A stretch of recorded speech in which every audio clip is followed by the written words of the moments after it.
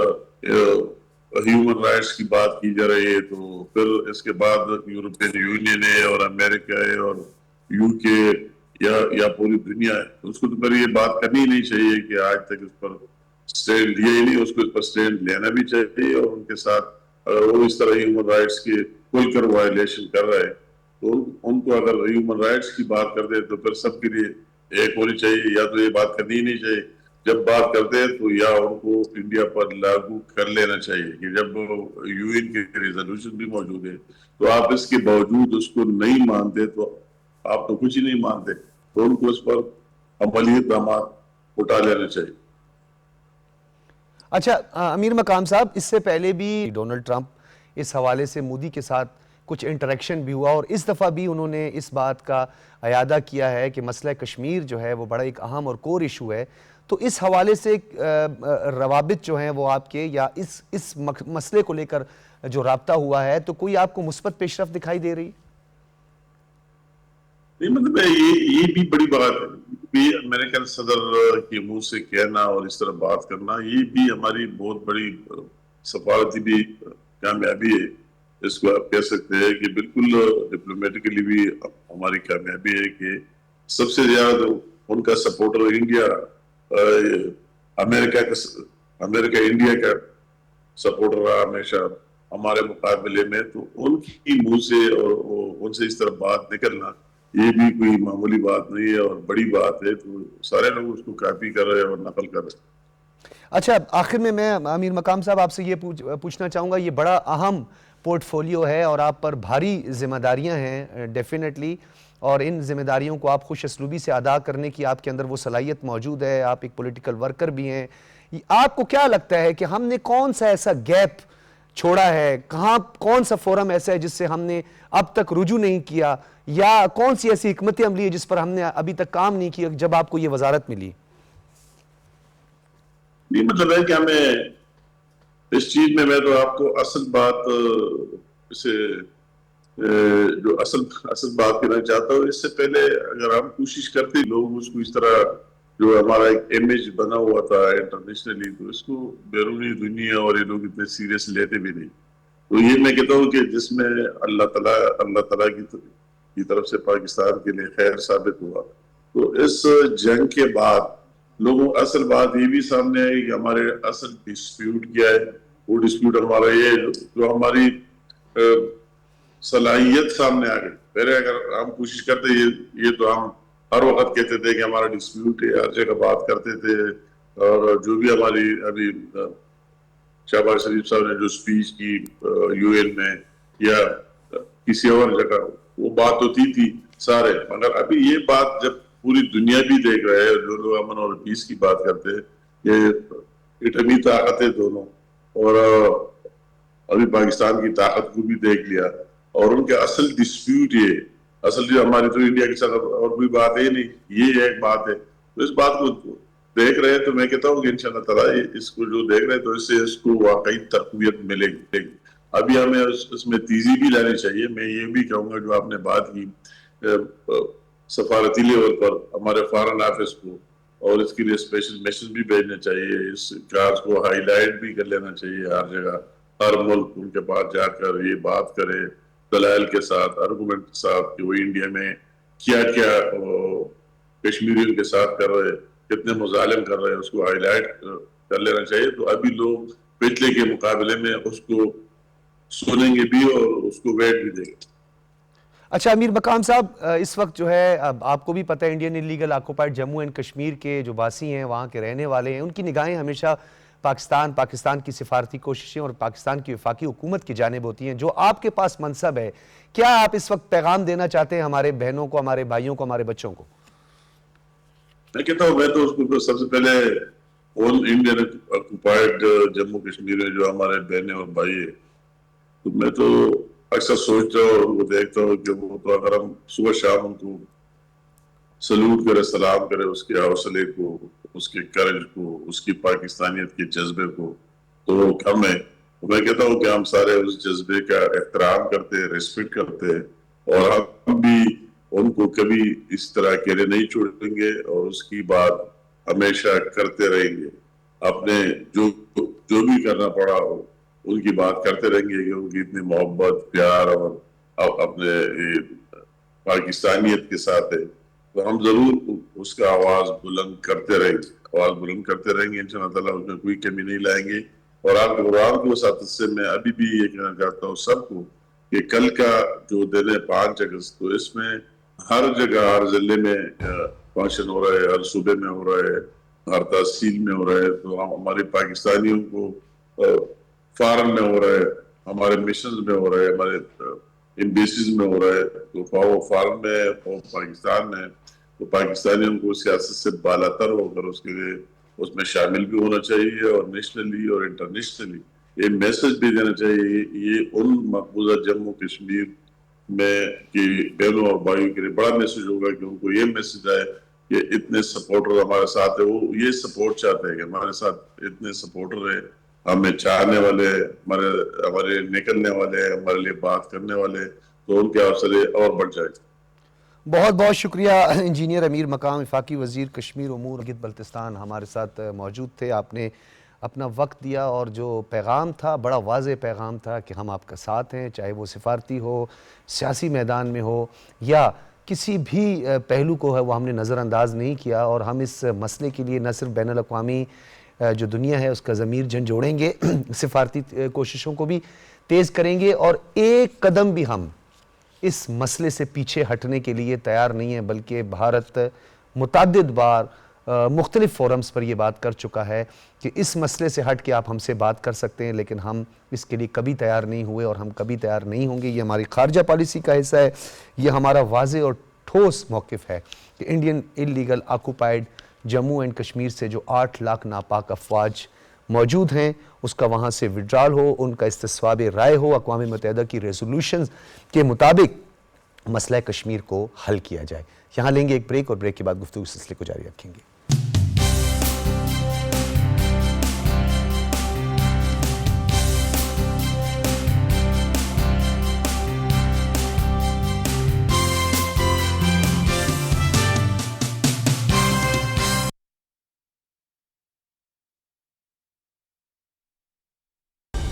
درست،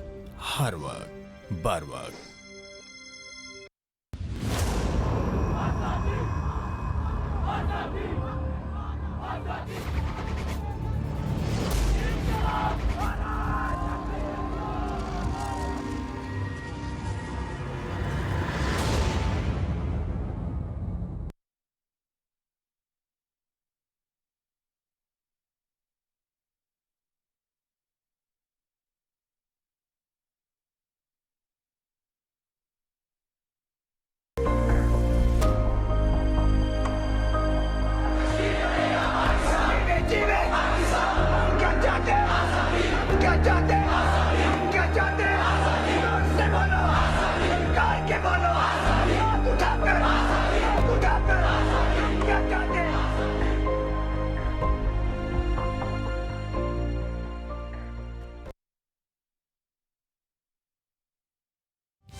welcome back ناظرین. 5 اگست 2019 article 370 اور 35A کو جس طرح روندا گیا اور جو کشمیریوں کی خصوصی حیثیت انہیں دی گئی تھی، اقوام عالم نے اسے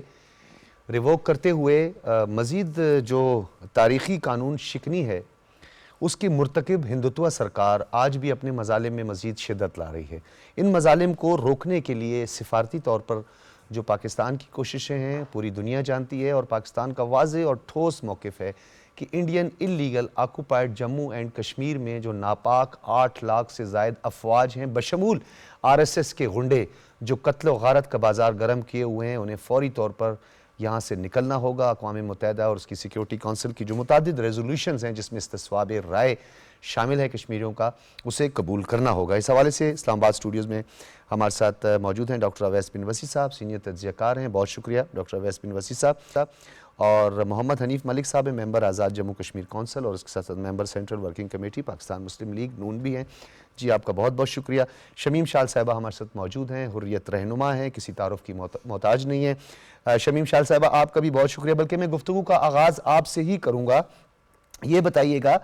کہ کل جماعتی حریت کانفرنس کی جانب سے سری نگر اور بانڈی پورہ، کپواڑہ اور دیگر اضلاع میں بھی پوسٹرز آویزاں کیے گئے ہیں جس میں آسیہ اندرابی اور دیگر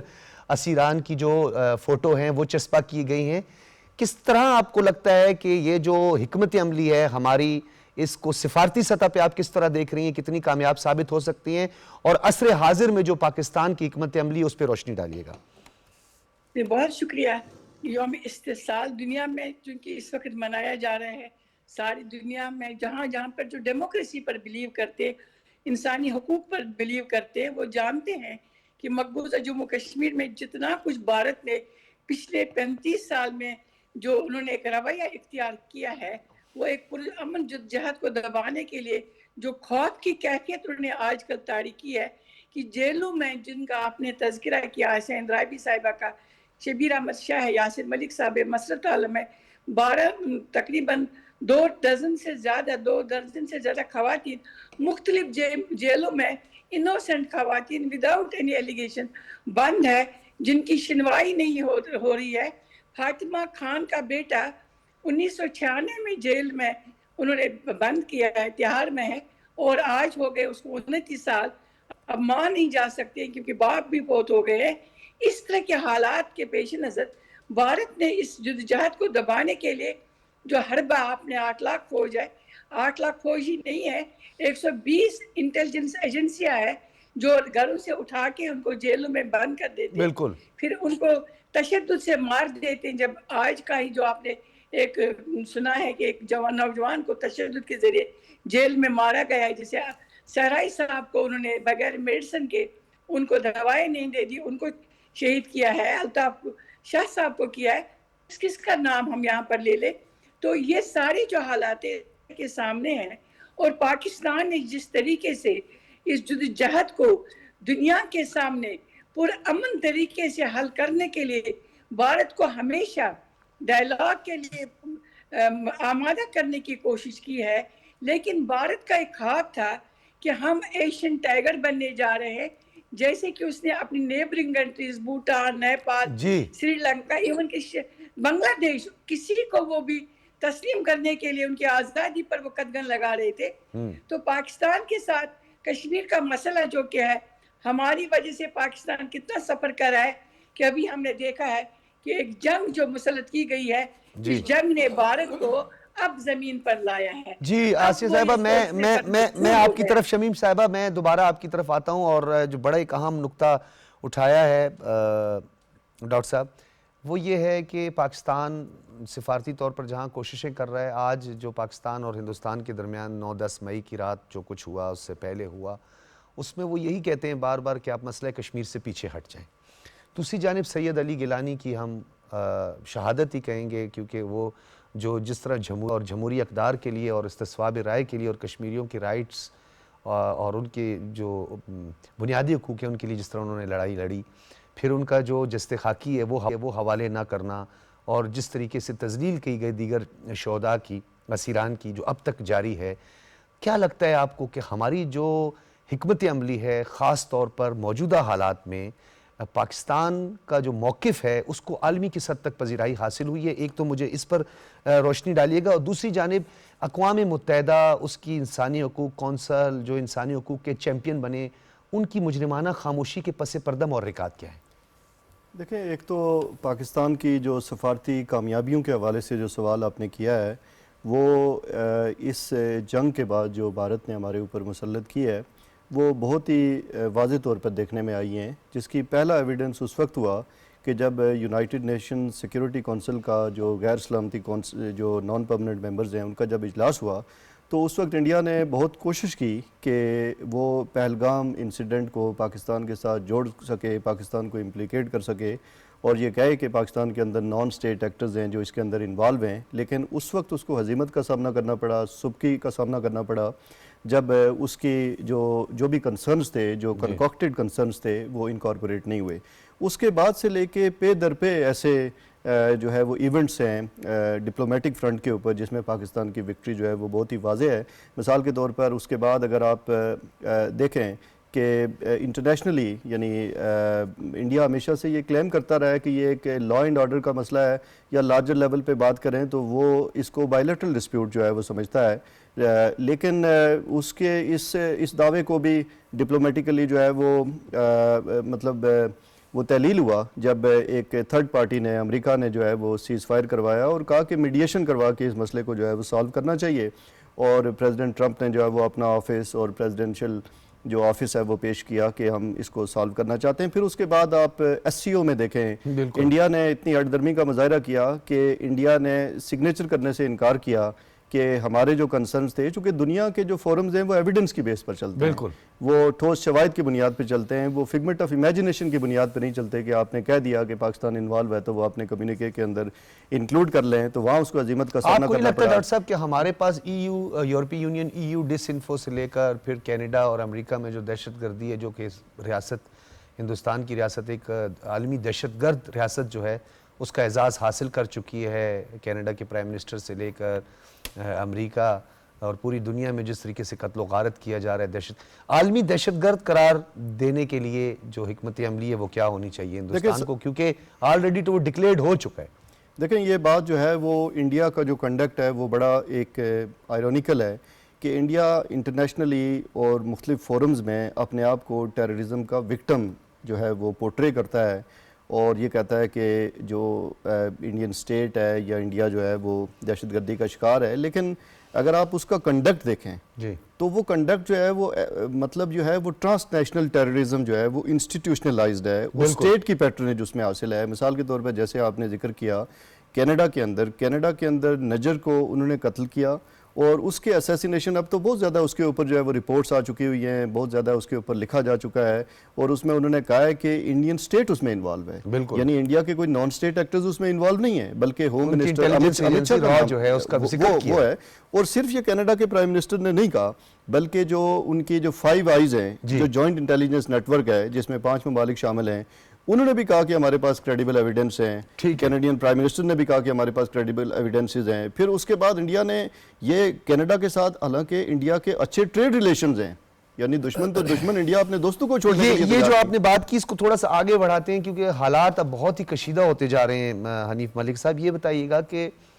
جس طریقے سے آرٹیکل 370 اور 35A کو جب ریووک کیا گیا تھا اور 5 اگست 2019 میں اطلاعات ہم تک موصول ہوئی، مصدقہ اطلاعات موصول ہوئی کہ جو RSS کے غنڈے ہیں جو ہندوستان کے اندر بھی اقلیتوں پر مظالم ڈھا رہے ہیں، وہ بھی بھارتی فوج میں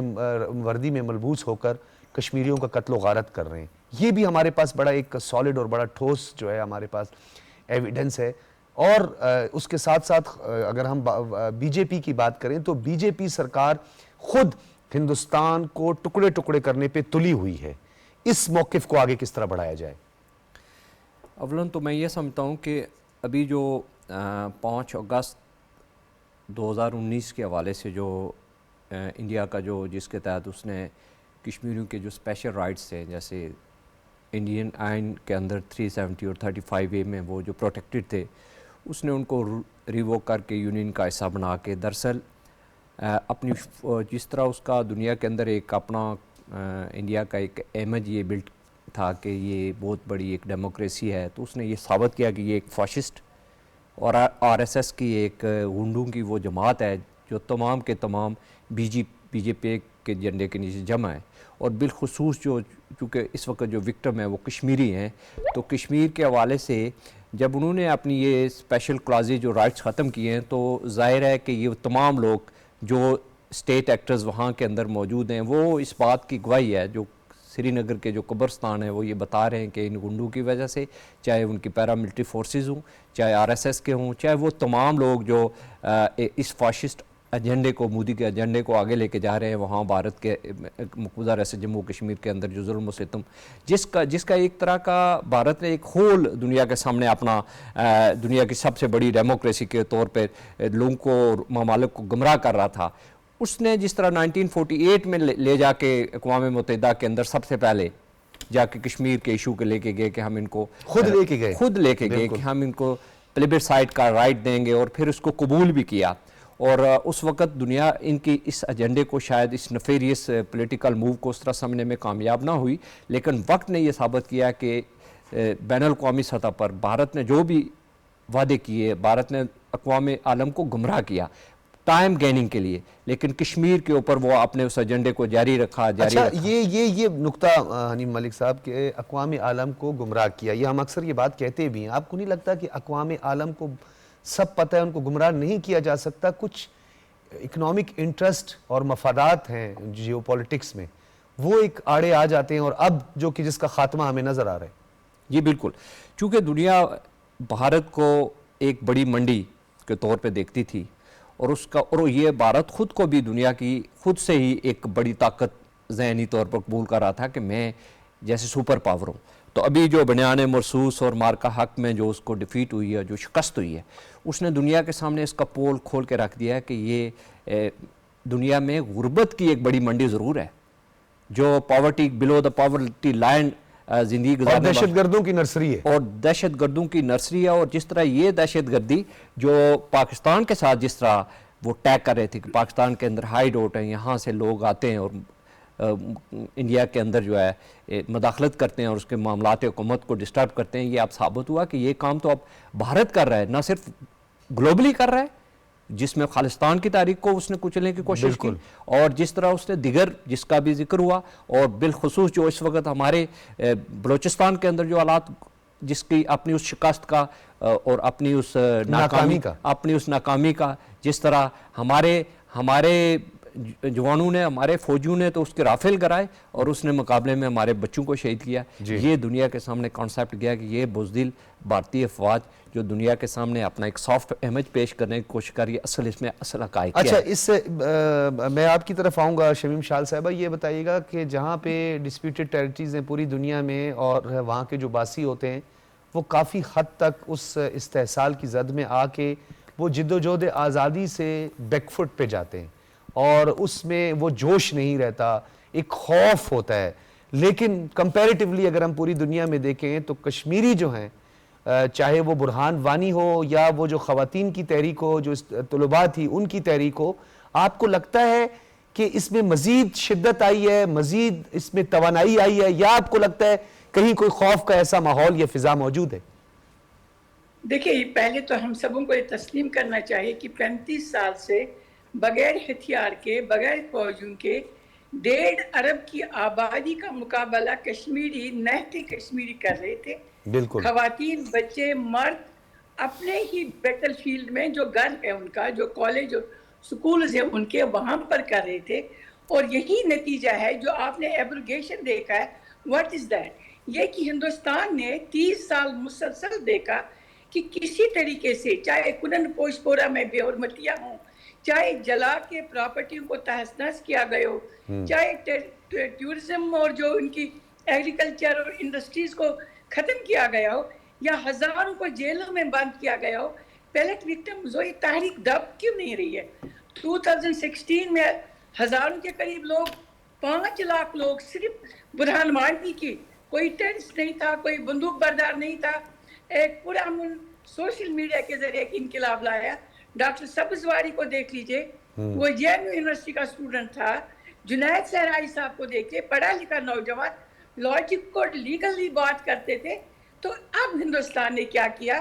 کہ اس تمام جو کشمیر کی جو یہ جذبہ ہے آزادی، حقیق ارادیت، اس پر جب کمپرومائز نہیں ہو رہا ہے تو وہ کیا ہے راستہ جو اپنایا جائے، کہ اس راستے کو اپنانے کے لیے انہوں نے ریاست کو ٹکڑوں میں بانٹ دیا ہے. انہوں نے ایبروگیشن کی ہے آرٹیکل 35 یا 370 اور ضم کرنے کی جو کوشش کی ہے ہندوستان کے اندر کشمیر کو یہ سزا کے طور پر ہے. ایک خوف اور قیاس کنفیوژن پیدا کیا جائے تاکہ جو مائنارٹیز ہے میجارٹی میں بدل دیا جائے, جو ڈیموگرافی کیا جائے, ڈومیسائل دیے جائے اور ہندوستانی کو غیر ریاستی باشندوں کو کشمیر میں بسا کر اس جذبے کو اور کمیونل رائٹس شروع کیے جائے جو آر ایس ایس کے نوجوان بھرتی کیے جاتے وہ کشمیر کے اندر اس وقت ہزاروں کی تعداد میں. آپ دیکھ لیجئے ایک بہت انٹرسٹنگ پوائنٹ ہے, پہلگام کا واقعہ ہو جاتا ہے, وہاں پر انوسینٹ لوگوں کو مار دیا جاتا ہے جس کو کنڈمنیشن پاکستان نے کشمیر نے سبوں نے کی, آل پارٹی صورت کانفرنس کی تمام قیادت نے کی. اس کے فوراً بعد ان جو وہاں پر افیکٹیز تھے یا ٹورسٹ تھے جب وہ واپس چلے جاتے ان کو سارا کچھ ٹرانسپورٹ کشمیری دیتے ہیں, شکریہ ادا کرتے ہیں, وہ روتے ہوئے جاتے ہیں کہ ہم یہاں سیف تھے. پتہ نہیں ہے کس طرح سے ہندوستان نے ان کو راستہ دے دیا جبکہ ایک ایک میل کے بعد ایک ایک کیمپ ہوتا ہے جس پہ شمیم شال صاحبہ 2 کلومیٹر کیونکہ یہ پہلگام سے یہی لوگ جب واپس دلی جاتے ہیں ان کا بیانیہ وہاں دیکھ لے, وہ دوسرا بیانیہ وہاں دیتے ہیں کہ ٹیررسٹ ہے اور کشمیریوں کو مارتے ہیں. نوجوانوں کو یونیورسٹی سے انہوں نے ان کو دکانوں سے بزنس سینٹر سے اٹھایا اور وہاں سے بگا دیا, مار دیا, کشمیری بچوں کی بے حرمتی کی. اصل میں پورا جہاد کو دبانے کے لیے بھارت کے پاس کوئی آپشن نہیں تھا رادر دین کہ آرٹیکلز کو ڈیمالش کیا جائے. لیکن ایک بات دیکھیے, ایک کشمیری نے پاکستان کے خلاف ایک لفظ نہیں بولا ہے کہ اس ریاست کے ساتھ ہمارا اس پاکستان کی ریاست کے ساتھ محبت یہ ابدی ہے اور ہمیشہ رہے گی, چاہے ہم جدوجہد میں سب اپنا کھو دیں گے. لیکن بھارت کو جو سبق ملا ہے کہ آج کوئی بھی ریاست ان کو جس طریقے سے لتاڑ رہی ہے, جس طریقے سے پارلیمنٹ میں ان کو خود اپنے لوگ کہہ رہے ہیں کہ آپ نے ہمیں غلط راستے پر ڈالا تھا, آپ نے یہاں کی پاپولیشن کو نفرت دے دی ہے اور اس نفرت سے نکلنا چاہیے اور اس کے لیے ہمیں جدوجہد کرنی ہے. پاکستان کے تمام میڈیاز کو ڈائلاگ کی طرف بلانا چاہیے, تمام جو اسٹیک ہولڈرز ہیں. اچھا وہ بیانیہ جو ہے وہ جو آپ نے بیانیہ پہلگام کا کیا کیونکہ اس کا ضمنی سوال بھی بنتا ہے, ڈاکٹر اویس یہ بتائیے گا کہ یہ جو پہلگام کا واقعہ ہے اس سے 5 کلومیٹر دور ایک ہائٹ پہ یہ واقعہ رونما ہوا, 2 کلومیٹر ہی ان کی راشٹریہ رائفل اور دیگر ریجمنٹس وہاں پہ موجود تھی جو وہاں نہیں پہنچی اور بغیر کسی ایویڈنس کی ود ان 10 منٹس جو ہے وہ الزام پاکستان پہ دھر دیا گیا. پلوامہ کا پاکستان پہ الزام لگایا گیا, بعد میں ان کا ایک اینکر اور خود ان کی آفیسر کی چیٹ پکڑی گئی, واٹس ایپ چیٹ. پورا کا بتائی نا, چھٹی سنگھ پورا کا الزام لگایا گیا, پھر وہ خود یہ بھارتی فوجی تھے کیونکہ اس وقت امریکہ کے پریزیڈنٹ کو آنا تھا, کلنٹن کو تحفہ دیا گیا. انہوں نے اپنی کتاب میں تذکرہ کیا گیا کہ مجھے اگر معلوم ہوتا کہ انسانوں کی جانوں کا ضیاع ہوگا تو میں نہیں جاتا ہے. ٹھیک ہے میں شمیم شال صاحبہ میں کیونکہ وقت کی کمی ہے ہمیں, ڈاکٹر اویس صاحب دیکھیں بات یہ ہے کہ جیسے ابھی شمیم شال صاحبہ ذکر کر رہی تھی مختلف اس طرح کے واقعات کا کہ جو اس طرح کے انسیڈنٹس ہوتے ہیں بھارت جو ہے وہ ان کو پولیٹیکل ایڈوانٹیج کے لیے استعمال کرتا ہے. اور جہاں تک انٹیلیجنس فیلیئر کی بات ہے یہ کوئی ایسا واقعہ نہیں ہے, مطلب اکیلا واقعہ نہیں ہے. اگر آپ پہلے کے واقعات بھی دیکھیں جیسے چھٹی سنگھ پورا کا واقعہ ہے یا پارلیمنٹ اٹیک کا واقعہ ہے, اس میں بھی بعد میں رپورٹس آئی کہ اڑی ہے, پٹھان کوٹ ہے, بہت سارے انٹیلیجنس انفارمیشن جو تھی وہ آلریڈی ان کے پاس موجود تھی لیکن انہوں نے اس کو جو ہے اس کے مطابق کوئی ایکشن نہیں لیا. اسی طرح پلوامہ جو ہے وہ ان کے اپنے گورنر جو ستیہ پال ملک ہیں اس وقت بھی انہوں نے سٹیٹمنٹ دی اور ریسنٹلی انہوں نے ایک انٹرویو دیا کرن تھاپر کے ساتھ دی وائر میں. اس میں بڑے واضح طور پر انہوں نے کہا کہ میں نے جب یہ بات کی کہ یہ نیگلیجنس سے ہوا تو مجھے پرائم منسٹر اور ہوم منسٹر امت شاہ نے کہا کہ آپ نے اس پر بات نہیں کرنی ہے, خاموش رہنا ہے. تو اس واقعے کے بعد بھی آپ دیکھیں کہ اس وقت پرائم منسٹر انڈیا جو ہے وہ ایک انٹرنیشنل ان کا جو وزٹ تھا وہ واپس کر کے آئے اور دلی میں انہوں نے بات نہیں کی, وہ بہار گئے اور بہار میں جا کے جو ہے وہ یہ بات انہوں نے کی کہ ہم پاکستان سے بدلہ لیں گے، یا جو ان کی جنگوئسٹک ریٹرک تھی وہ انہوں نے وہاں استعمال کی. اس سے بھی آپ یہ اندازہ لگا سکتے ہیں کہ ان کے جو مقاصد ہیں وہ بیسکلی پولیٹیکل مقاصد ہیں. اس طرح کے واقعات کے بجائے یہ ہے کہ کریڈیبل انویسٹیگیشن کرنے کے، اس کو دیکھنے کے کہ اس کی کیا کازز ہیں، اس کی کیا روٹس ہیں، فالس تاکہ فلیگ اس کو کے لیے ایڈریس کیا کرنے کے. انویسٹیگیشن کرنا؟ فالس فلیگ میں تو ڈیلیبریٹلی یہ سب کچھ کیا جاتا ہے اور اس میں تو انٹینشن کا پہلے سے پتہ ہوتا ہے. جی، تو اسی وجہ سے دیکھیں پاکستان نے جو ہے وہ اس وقت بھی یہ کہا کہ ہر طرح کی انویسٹیگیشن کی پاکستان نے آفر کی، لیکن انہوں نے اس کو ٹرن ڈاؤن کیا اس لیے کہ وہ ایک ہیجمونک سائیکی کا شکار تھے، اور وہ یہ سمجھتے تھے کہ ہم چونکہ واک اوور کریں گے اور کوئی رسپانس اس لحاظ سے کرنے کے لیے وہ تیار نہیں تھے. تو بعد میں جو کچھ ہوا وہ دنیا نے دیکھا، اور ابھی ریسنٹلی جیسے ابھی بات ہوئی کہ لوک سبھا کے اندر اس کی ایکو جو ہے وہ خود ان کے leader of the opposition Rahul Gandhi نے یہ واضح طور پر یہ کہا کہ 5 جو طیارے ہیں وہ گرائے، اور اس بلکہ جو اٹیک سابق ان کے منسٹر انٹیریئر منسٹر ہیں، انہوں نے تو پارلیمنٹ کے اندر کھڑے ہو کر کہا کہ یہ جو پہلگام تھا اس میں بھارتی لوگ ملوث تھے، پاکستان پر الزام جھوٹا لگایا ہے اور اس کے پیچھے پولیٹیکل آبجیکٹو ہے. بالکل، جنرل انیل نے دیکھیں اس کی سٹیٹمنٹ ہے. اسی طرح ان کے جو ڈپلومیٹک کور کے ایک سفارتکار تھے جو انڈونیشیا میں ڈپلائے تھے، ڈپیوٹی تھے، انہوں نے بھی یہ بات کی. تو انٹرنلی اب جو ہے وہ ان کو اس چیز کا سامنا ہو رہا ہے کہ جو بات دنیا کہہ رہی تھی، جو انٹرنیشنل رپورٹس کہہ رہی تھی اور پاکستان کہہ رہا تھا، وہ انٹرنلی جو ہے وہ ان کی اچھا یہ بات جو ہے، کیونکہ حنیف ملک صاحب ابھی کنکلوڈ کرنا ہے، آپ نے یہ بتائیے گا کہ جو ہندوستان کے باسی ہیں، وہاں کے رہنے والے ہیں، ہم تو ہمیشہ سٹیزن رائٹس کی بات کرتے ہیں، ہم نے کبھی بھی ہندوستان کے باسیوں اور وہاں کے شہریوں کی بات نہیں کی. ہم تو ہمیشہ انسانیت، اور کیونکہ ہم نبی صلی اللہ علیہ وسلم کے پیروکار ہیں تو ہم ہمیشہ انسانیت کی بات کرتے ہیں. لیکن جو ہندوتوا سرکار ہے، جو RSS ہے، جو خود اس در پہ ہے کہ ہندوستان کے ٹکڑے ٹکڑے ہو جائیں، انہوں نے یہ پہلگام میں لوگوں کو اپنے مروایا، پلوامہ میں لوگوں کو مروایا، اپنی فوج کو مروایا. تو اپنے اس پولیٹیکل آبجیکٹیو کے لیے، اس کو گین کرنے کے لیے مزید کتنی جو ہے وہ بلی چڑھائیں گے یہ وہاں کے ہندوستان کے باسی؟ بالکل، آپ نے بڑی زبردست بات کی. اور یہ میں جو دیکھ رہا ہوں وہ یہ کہ اب اگر آپ دیکھیں 1947 میں جب قائد اعظم محمد علی جناح نے اور وہاں کے ہمارے اس وقت جو ہمارے جو تحریک کے لوگ تھے، انہوں نے کہا کہ بن کے رہے گا پاکستان اور بٹ کے رہے گا ہندوستان، وہ دراصل یہ ایک پروسیس چل رہا ہے انڈیا کے اندر فرام ڈے فرسٹ سے. جتنی بھی وہاں کمیونٹیز ہیں، مائنارٹیز ہیں، مسلمان ہیں، سکھ ہیں، عیسائی ہیں، ہندو ہیں، اچھوت ہیں، جو بھی ہیں،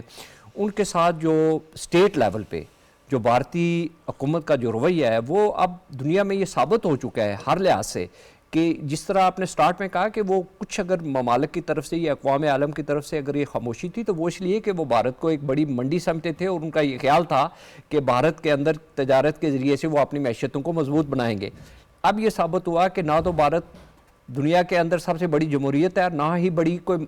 یہ منڈی ہے، اور نہ ہی یہ بات کہ یہ دنیا کی جس طرح خود کو ایک خود ساختہ پاور سمجھتا ہے. اس سر کے دہشت گردوں کی، آتنکوادیوں کی منڈی ہے، منڈی ہے.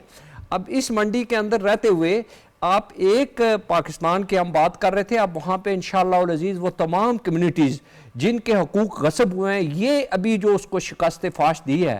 پاکستان کی پاک افواج نے اور ہماری اس وقت کی حکومت نے، اس نے اصل میں اس کی جو چولہے ہیں وہ الا کے رکھ دیے ہیں پورے سسٹم کی. اب جس طرح ان کے پارلیمنٹ کے اندر، جس طرح ان کی میڈیا کے اندر وہ لوگ ایک دوسرے کو نوچ رہے ہیں، وہ اس بات کا غماز ہے کہ وہ حقیقتاً یہ بات سمجھ رہے ہیں کہ وہ تو کہہ رہے تھے ہم تو کراچی میں بیٹھے ہوئے ہیں، ہم تو اسلام آباد کے اندر ہیں. جس طرح ہمیں دکھایا گیا ایک اینکر بندروں کی طرح نیچے اترتا ہے اور بریکنگ نیوز سناتا ہے، تباہی کہتے ہیں، تباہ کر دو، تباہ کر دو. اور ان لوگوں جی نے بہت شکریہ، بہت شکریہ محمد حنیف ملک صاحب، ڈاکٹر اویس بن وسیع صاحب اور شمیم شال صاحب، آپ تینوں حضرات کا بہت شکریہ. اور بریک سے قبل ہمیں انجینئر امیر مقام وفاقی وزیر کشمیر اور امور گلگت بلتستان نے ٹائم دیا تھا. آپ تمام حضرات کا بہت شکریہ. ناظرین اجازت دیجیے، اللہ حافظ.